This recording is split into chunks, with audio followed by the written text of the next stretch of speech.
أعوذ بالله من الشيطان الرجيم. بسم الله الرحمن الرحيم. والذين كفروا بآيات الله ولقائه أولئك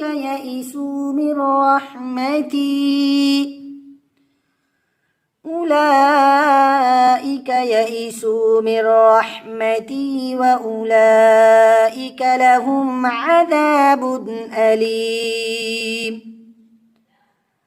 فما كان جواب قومه إلا أن قالوا اقتلوه أو حرقوه فأنجاه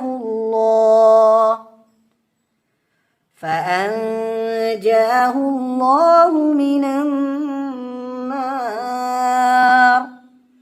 إن في ذلك لآيات لقوم يؤمنون. وقال إنما اتخذتم من دون الله أوثانا مودة بينكم في الحياة الدنيا، ثم يوم القيامة يكفر بعضكم ببعض ويلعن بعضكم بعضا ومأواكم النار وما لكم من ناصرين. فآمن له لوط وقال إني مهاجر إلى ربي إنه هو العزيز الحكيم.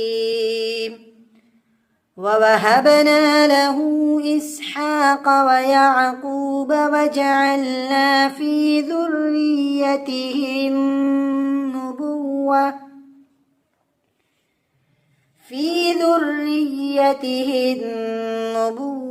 والكتاب وآتيناه أجره في الدنيا وإنه في الآخرة لمن الصالحين.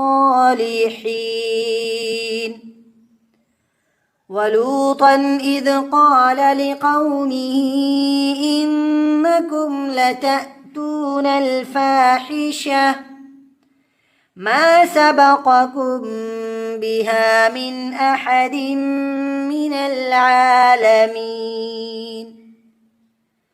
أئنكم لتأتون الرجال وتقطعون السبيل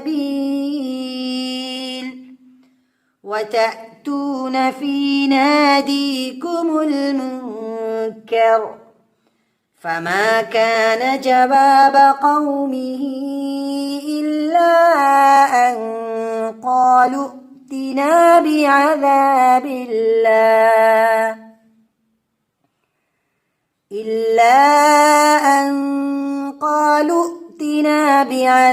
الله إن كنت من الصادقين. قال رب انصرني على القوم المفسدين. صدق الله العظيم.